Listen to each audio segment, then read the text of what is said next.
about to hear a revolution in talk radio, Liberty Talk Radio, where the critical thinking will defrag your mind of propaganda-ridden viruses induced by mass media news programming. No BS here, just the facts. And now we present to you America's quintessential iconoclastic anomaly. Wow. In talk radio, your host, Joe Cristiano. Welcome, everyone, to Liberty Talk Radio, America's libertarian voice, broadcasting from our studio in Tulsa, Oklahoma, to around the world. I'm your host, Joe Cristiano, and this is your antidote to popular talk radio. Folks, it's time for us to take back control of our government now before this bureaucratic, oversized, and self-serving federal government starves us of our property, our freedom, our rights, and our liberty. But to do this, we must shed conventional thinking regarding our political structure. We need to be revolutionaries in thought, dissidents in action. Only after we recognize what our government is doing to our freedom and our Constitution will we start taking it back. And this program is just about that. Well, folks, today we have no guests, but I just want to reminisce a little bit, and I invite people to call 646-652-4620 with any of your questions or comments, whether you agree or disagree. Please do call in 646-652-4620.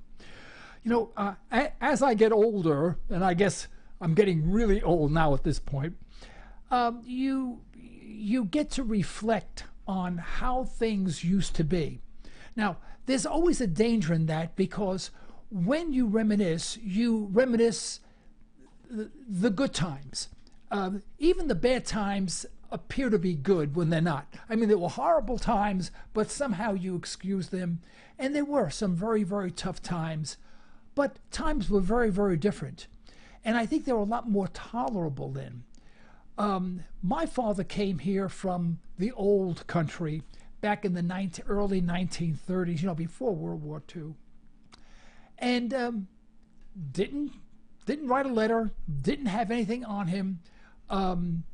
He got off the boat, you know, gave him his name, and they did the preliminary test to make sure he didn't have a communicable disease. And he came in, he had no job, no references, nothing.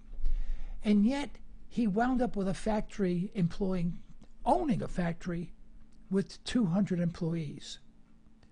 Now, at that time, there were no government handouts, there was no government assistance, there was no government anything, really.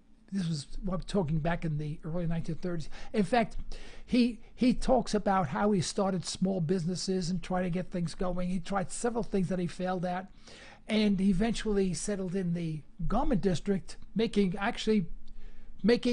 women's gloves. Well, women don't wear gloves anymore, so he's out of business. He went out of business a long time ago, passed away a long time ago. But my point being is that he was not an undocumented or documented alien. He just came here because America was the land of the free, the land of opportunity.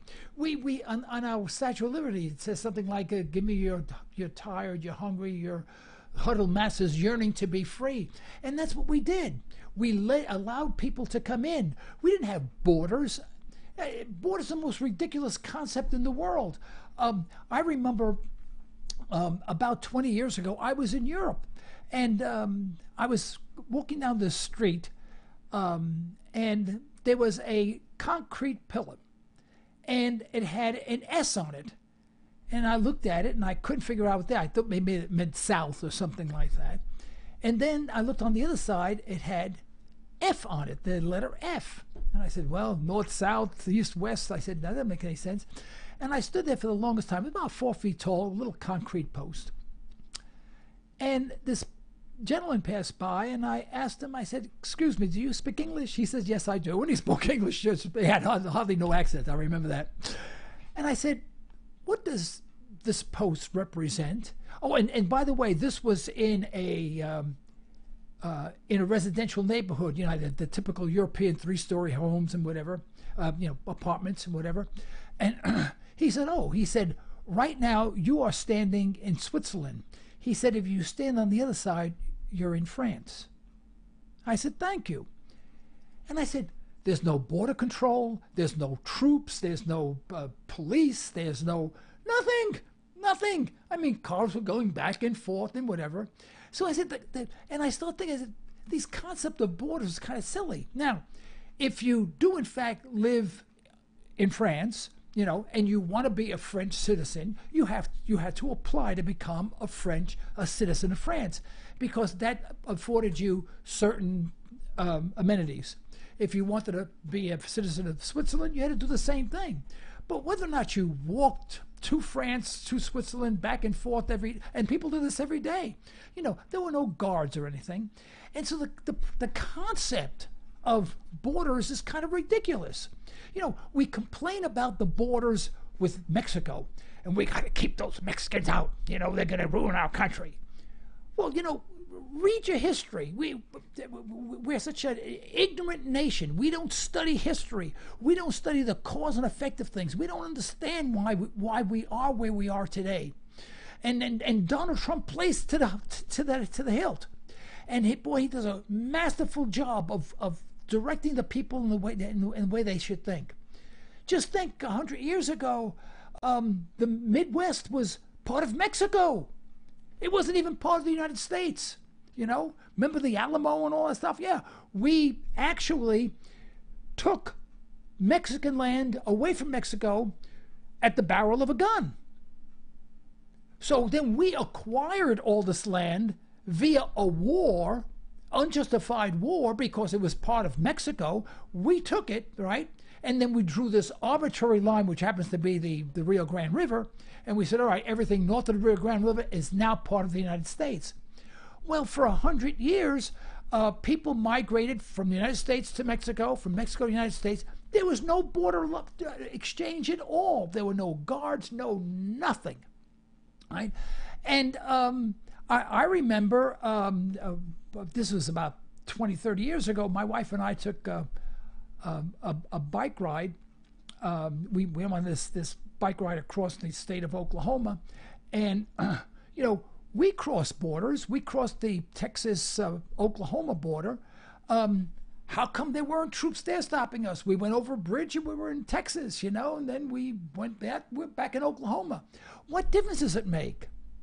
Well, you could say, well, if they come here, they're not legal citizens. They're not entitled to have all the benefits we have. Well, I agree.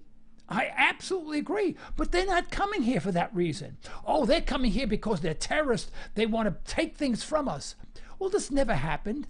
Actually, the crossing of the border ceased back in the 1930s.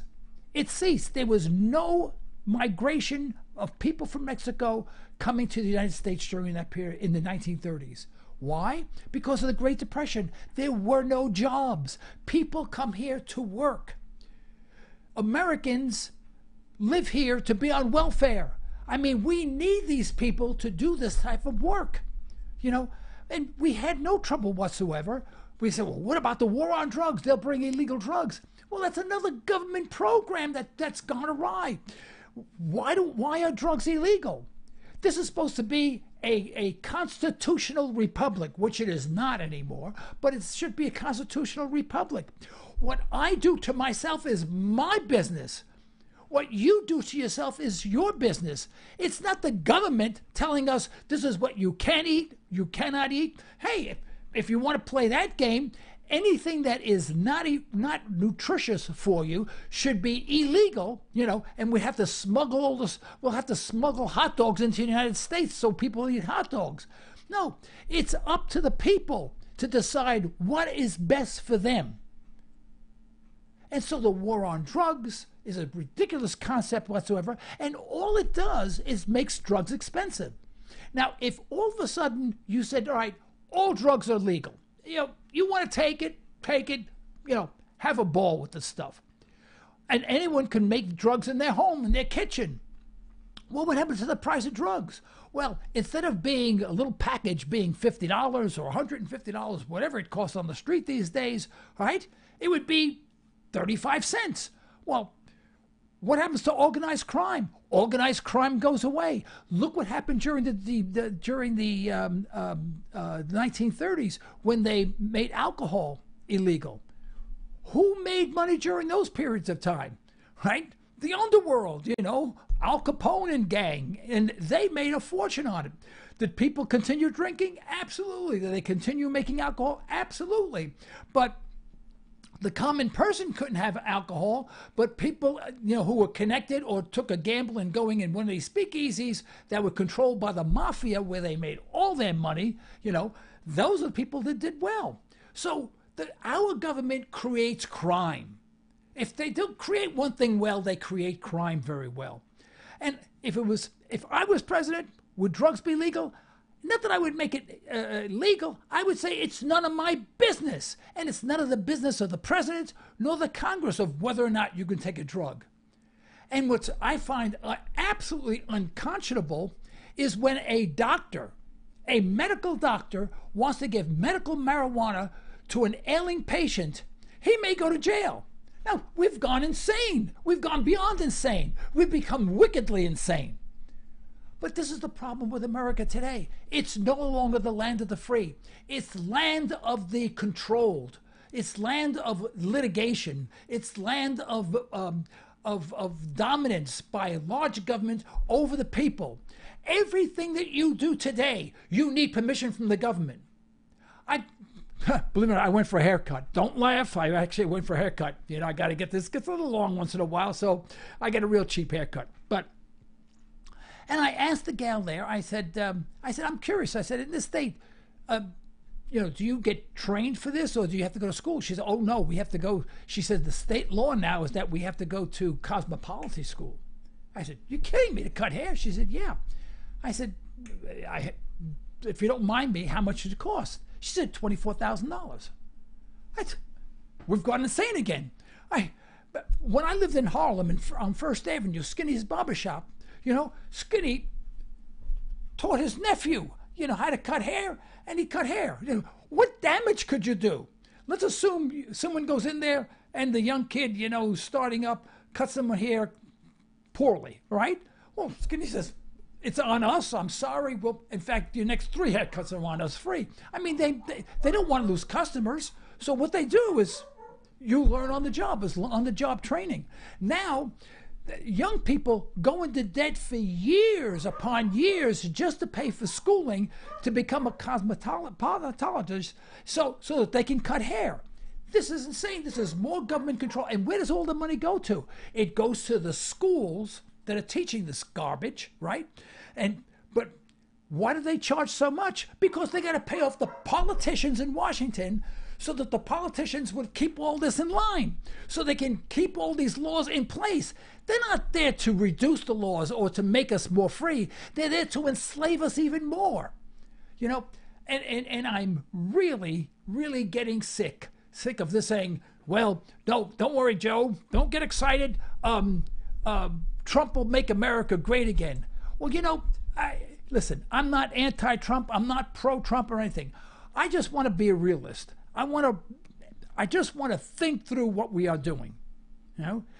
Look what he's doing with the tariffs around the world, making enemies with everyone. I mean, for what reason? Now, are all the tariffs right and correct and fair? Probably not. But isn't there a diplomatic way of handling it? Do we have to get everyone hacked off just so he can get on TV and say, I showed everybody, I put tariffs on everybody and screw them, we're going to make America great again. Come on, it's not going to happen that way. In fact, if you look at history, all of the major downturns, the Great Depression included, occur because we start protectionist measures against goods coming in. The only prosperous nations are free nations, where free trade is honored. And if you honor free trade, you will get a more prosperous America. Yes, there are people who make stuff for practically nothing, and they bring it over here. Yes, but we're paying practically nothing. That's the point. So when we use the parts that they make for practically nothing compared to what we make it for, then what we make becomes less expensive and more palatable to everybody else around the world. But we can't think that way. All we think is, what are we doing? You know, we're going to beat them out. We're going to make America great again. Screw everybody. No, come on. You know, I've heard that stuff in the street all my life. I'm from a kid from Harlem, you know, and I'm 75 years old, but I'm a kid from Harlem still in heart. And I've been through that before, you know. It doesn't work, you know. And people say, well, look at all the good he's done with North Korea. Well, I got a problem there too. What the heck are we doing in Korea? Korea never attacked the United States. I don't recall once ever waking up in the morning and seeing Korean troops in my subdivision. Even when I was in Harlem, there were no Korean troops. I mean, they never attacked us. Oh, I forgot. We're the world's policemen. How could I forget that we're the world's? We have to police the world. Well, I looked at the Constitution and I said, well, I wonder where it is in this Constitution of ours, where, of course, no one reads anymore. They don't teach in school because it's a government school system, and the government will teach exactly what they want you to believe and not the truth. But that's another story. You look at the Constitution, ain't nothing in there about the United States being the world policeman. In fact, if anything, if you read the Constitution, it says, we are a free people. The world is a free planet. We allow immigration. We allow the transfer of people as well as goods for the benefit of all. I mean, that's why we have the Statue of Liberty in New York, which is really such an ancient relic at this point. It's meaningless. But that's the way it was. There were no regulations. You know, when I was a kid, I could never figure out why we in Korea fighting war. I was a kid at the time, of course. It was the early 1950s. You know, we're in Korea. I mean, just because we were afraid the Chinese were going to take over Korea? Well, look what happened. Then we went to Vietnam. We withdrew from Vietnam, and they said, oh, the Chinese are going to take over. Oh, not so fast. The Vietnamese didn't want anyone taking them over. And now, who's a major trading partner of the United States? Vietnam. Well, surprise, the free market works. You know, and I just wish Trump would stop with this grandioso, bombastic rhetoric that is of no value whatsoever. None. And I wish someone would give him a copy of the Constitution and say, hey, boss, read this and see what you're doing, whether or not it complies with our Constitution. I'm afraid he wouldn't understand it. It would be confusing for him. He says, what's all this about? You mean I'm not the emperor of the world? I thought I was the emperor of the world. I can do whatever I want. You know, and people say, well, you know, he's making government smaller. You want to make government small? Get rid of the Department of Labor. Get rid of it. I mean, all of it, everyone. Get rid of the Department of Education. That's my favorite, the Department of Education. We had kids. You know, when I was young, I used to watch cowboy and Indian movies, remember? And they always had a picture of a town, and then at the end of the town, it was always the end of the town, never in the middle of the town, always at the end of the town, there was a little schoolhouse with the bell on top, you know what I mean, right? And they always had a picture of the teacher teaching the kids. And one thing that was very strange to me when I was young, watching these cowboy and Indian movies, if you will, is that there would be tall kids in the class, very young kids, I mean, boys, girls, and there would be maybe, 10, 15 kids in the classroom, all different ages, all different sizes, all different everything. And for years and years, I said, I guess maybe because they couldn't break it up, it was television. I was blaming television. That's why they only had one room, they didn't want to have several rooms. And I said, no. You see, education was not a function of government. It was a function of the town. And the problem was that many of the people in that town were uneducated. They were farmers. They were welders. They were horseshoe guys, whatever, They were tradesmen, and they didn't have a formal education. Many of them were born or were first degree, but what do they call it? First, when you're your father, then your son. I'm asking someone in my office, Anyway, they were the children of immigrants, who didn't speak English. Now they spoke English, broken English probably, and but they had no formal education. So they sent the kids to the school to learn to read, to write, and do arithmetic. Reading, writing, 3 R's, reading, writing, arithmetic. I know they're not R's, all of them, but and so after a few hours of learning the basics of reading, the basics of arithmetic, and and things like that, they would get their rifles and they would go hunting. There was no rifle association. There was no ban on rifles. Kids would take rifles right to the classroom, hang them up, do their homework, do their work. They weren't in school all day. They were just there for a few hours. And then in the afternoon, they went fishing and hunting or farming, welding, or whatever they did to help in their parents' trade. We didn't need a school. Now, some of the kids said, geez, I like reading books, and they did. They had this predisposition to do so. And some of them became doctors and lawyers and went out of town, and their parents slaved to do that. And families were a very cohesive unit at the time. Well, now what happens? Kids go to school from the time they're 5 years old, fifth grade, they're from the 5 years old, all the way past 20 years old. They sit in the classroom 9 months out of the year, 5 days a week, listening to the same garbage. It's garbage what they're teaching them. They're not teaching them how to think. They're teaching them how to memorize. And who's controlling all of this? The people in Washington. And this is costing a fortune. Get rid of the Department of Education. Let the kids learn on their own. They will do much better. They'll learn what they want to do. And today, young kids don't have any trades. They don't go to trade school. And if you want to go to trade school, it's so expensive, you'll be in debt for a good portion of your life. It just does not seem that anyone is taking stock of America. No one's looking at America and saying, hey guys, this is not right. We are violating all the precepts of the Constitution. Every time Trump allows us to send rockets over to Syria, there's no declaration of war. He can't start a war with anyone. That's the privilege of Congress. Congress has to vote for war. Unless someone is attacking us, then he becomes the commander-in-chief, so that we can have a cohesive defense. But we don't have a defense. We have an offense. We have also everything we do is offense. And we're constantly bombing and killing people overseas. So when we're bombing and killing people overseas, what do? They want to get back at us. We send a rocket there to kill a person. Well, it just happens to kill a few hundred innocent men, women, and children, and grandmothers and grandfathers.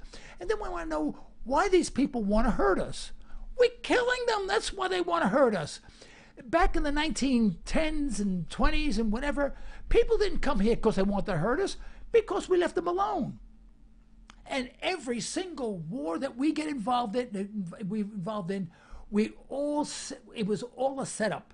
When we had war with Britain back in the 1800s, we sunk their ship. Of course, we said, oh no, we didn't do that.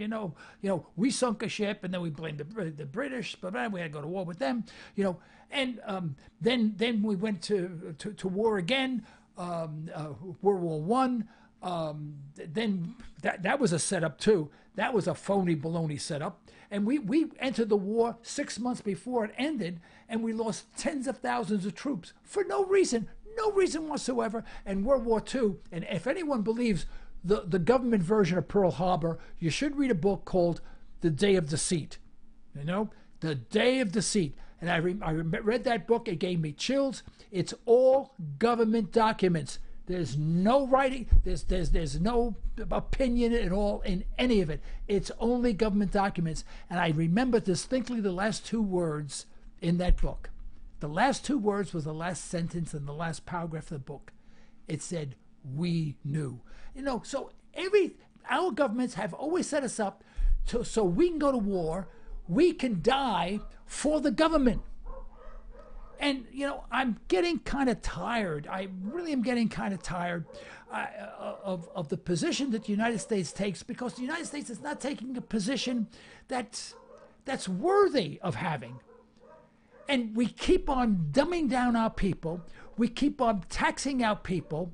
Medicare, Medicaid, Social Security, all socialistic, communistic programs.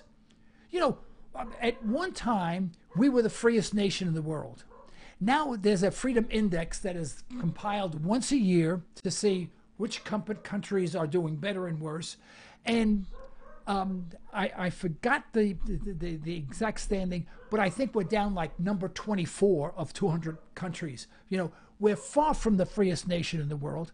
And when it comes to economic freedom, we're pretty low. In fact, our bonds today, now at one time, U.S. bonds were AAA1, no problem. Everyone would take them, and they still do take them. But if they looked a little closely, a little bit more closely, I should say, our bonds are not AAA any longer. In fact, I think they're double B. They're 2 or 3 steps below Russia bonds. We're broke. This country goes into debt, overall debt, by over $100,000 per second. And I think it's like 150,000 per second that we go in the hole. And people say, oh, President Trump is reducing the debt. No, he's not. It's getting higher and higher and higher.